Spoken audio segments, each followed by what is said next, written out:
Hello everyone, আসসালামু আলাইকুম। Welcome my channel. আজকে আমি আপনাদের সাথে শেয়ার করব কিভাবে পারফেক্টলি বুটের ডালের হালুয়া তৈরি করা যায় তার রেসিপি।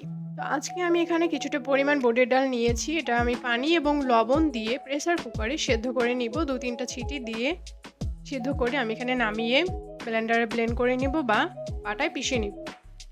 দেন আমি এখানে ফ্রাই প্যানে কিছুটা পরিমাণ ঘি দিয়েছি। এখানে আপনারা তেলও ইউজ করতে পারেন। ঘিটা দিলে এটার ফ্লেভারটা খুব ভালো আসে। তাই আমি ঘি দিয়ে এলাচ, দারচিনি এবং তেজপাতা দিয়ে ম্যাশ করে রাখা ডালগুলো দিয়ে আমি খুব ভালো করে ভেজে নিব। এটা আপনারা করতে একটু টাইম লাগবে। ডালের হালুয়াটা তৈরি করতে অনেকটা টাইম লাগে, যেহেতু নাড়াচাড়া করতে হয়, অনেক টাইম নিয়ে ডালটা ভাজতে হয় কালার আসার জন্য।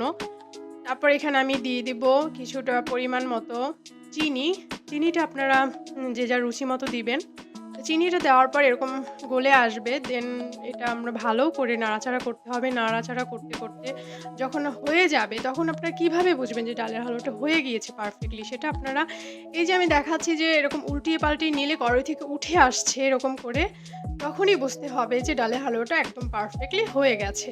পরে আপনারা যে ট্রেতে ঢালবেন সেটাতে গরম, গরম ঢেলে চেষ্টা করবেন সেট করতে। তারপর ঠান্ডা হয়ে আসলে একটা নাইফের সাহায্যে যে যার রুচি মতো সাইজ করে কেটে নেবেন। তো সামনে তো শবে বরাত আসছে। আমরা সবাই যে যার ভাষায় নানা রকমের হালুয়া তৈরি করব। তো আপনারা চাইলে এরকম ডালের হালুয়া তৈরি করতে পারেন।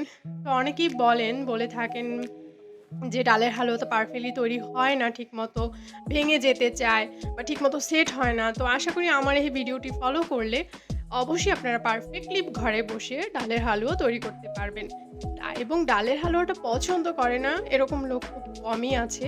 সবাই আমরা যে যার বাসায় ডালের হালুয়াটা তৈরি করে থাকি বা সবাই এটা আমরা পছন্দ করে থাকি। তো এভাবে সুন্দর করে কেটে নিয়ে সাইজ মতো দেন আমি এখানে বাদাম বা কিশমিশ দিয়ে দিব। আপনারা চাইলে বাদামও দিতে পারেন। আমি এখানে কিশমিশটা এড করেছি। তারপর এরকম করে সুন্দর করে সাজিয়ে দেন তৈরি হয়ে যাবে আমার পারফেক্টলি ডালের হালুয়া। তো অবশ্যই আমার এই রেসিপিটি ফলো করবেন এবং এরকম আরও নতুন, নতুন ভিডিও পেতে, সুন্দর, সুন্দর ভিডিও পেতে চ্যানেলটি অবশ্যই সাবস্ক্রাইব করবেন এবং চ্যানেলটির সাথেই থাকবেন। থ্যাংক ইউ সো মাচ ভিডিওটি দেখার জন্য।